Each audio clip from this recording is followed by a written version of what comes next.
because they are someone's nephew, someone's granddaughter, or someone's son, daughter, etc., etc. In this election, it's primarily a fight to defeat the BJP. Kind of space that Mamata Banerjee has created post 2011 in invoking identity politics, that is the exact space that the BJP is using for their politics. I think it's a natural progression. If you're going to look into the people who are contesting this time, none of these people are parachute leader. None of these people are given candidature because they are someone's nephew, someone's granddaughter, or someone's son, daughter, etc., etc. All of us who are contesting this time, we have been the leader of our movement. We have a past of activism. Even in 2021 election, we have been contesting. And I believe it's a natural choice when the young people, as you know, 83% of the total unemployed people are my generation, people of my age. So I believe when there is a huge crisis going on, where my generation together is fighting against it. So it's very natural that the leaders or the people who have been part of that, all those movements, let it be employment, let it be against NRCCA, they be the natural choice for the candidature. So I think I see it as a positive thing. I see that young people getting the chance to fight for our rights, fight for our generation. Is it the chance to revive CPIM or Left Front in West Bengal, projecting the young guns? Absolutely. Yeah. Not necessarily. I believe we don't think that your credibility, your political credibility depends on your age. It depends on what kind of involvement you have in the movement. We do not see only the young people can revive it. I believe the people, our seniors who had been with the party post 2011, who really hold everybody together, they also played a very heroic role, and they are leading us. Let it be Mohammad Salim, let it be Shujan Chakraborty. They are our guiding stars. So it's not like that the young people are the only people who are going to revive it, but I think it's natural that when your whole society is going through a demographic transition, where there's a lot of young people should be naturally coming to the leadership, and that's the only thing that has happened. How you are taking this fight against Kalyan Banerjee? Is it a fight with TMC or BJP? For us, in this election, it's primarily a fight to defeat the BJP. But in case of Bengal, the kind of space that BJP enjoy, the political space that BJP have had, the TMC played a huge role in making it. Let it be, taking religion in the centerpiece of the politics. Till 2011, our political discourse, religion was never, in the primacy.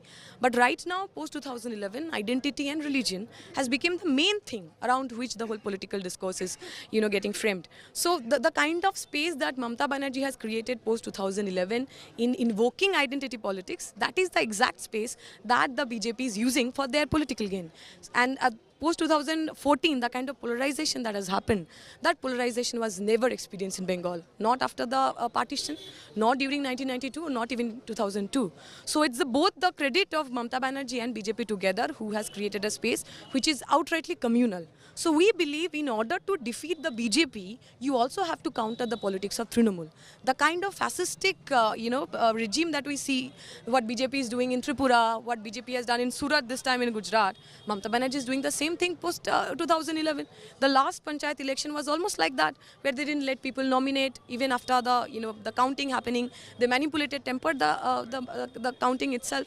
So they do not believe in democracy, both Trinamool and BJP. And our fight is to safeguard democracy. So if you have to safeguard democracy, you have to fight both of them, Trinamool and BJP together. If we see the margin in 2019 Lok Sabha polls, the first position is Trinamool Congress, and after that BJP, and there is a huge margin, there is a huge gap between CPIM and BJP. So do you think that it will be easier this time, or what is the challenges you are facing? There are two things. First, during 2019 election, there was a lot of polarity.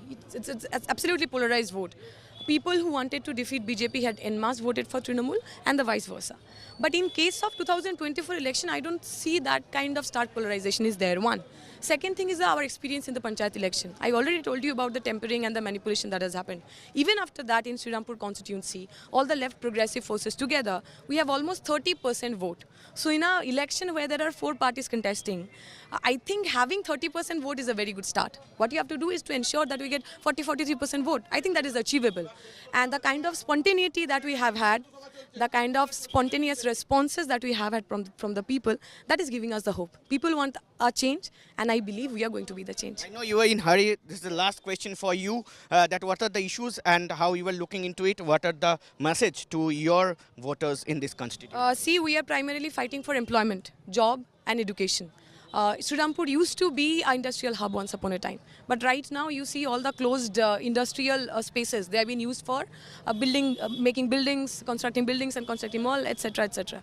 So we primarily think that all the closed factories, their land has to be used for the alternate employment only. That has to be used for industrialization. So that's our first thing. The second thing that you're asking for, to ensure that there is a rural employment, so that the people who are becoming migrant workers, there's a huge problem of migrant workers in this constituency. They don't have to leave their village, their area. They are given employment in their own places. And third, of course, as a student, I believe that the education has to be safeguarded. The kind of corruption that has happened, the Mamata Banerjee has already closed 4,000 schools in West Bengal. We want education system to be revamped, to be reinvested. We want a place, we want Srirampur, where there is no more riot happening, no more Hindu-Muslim conflicts happening. We want a peaceful Srirampur. We want a developed Srirampur.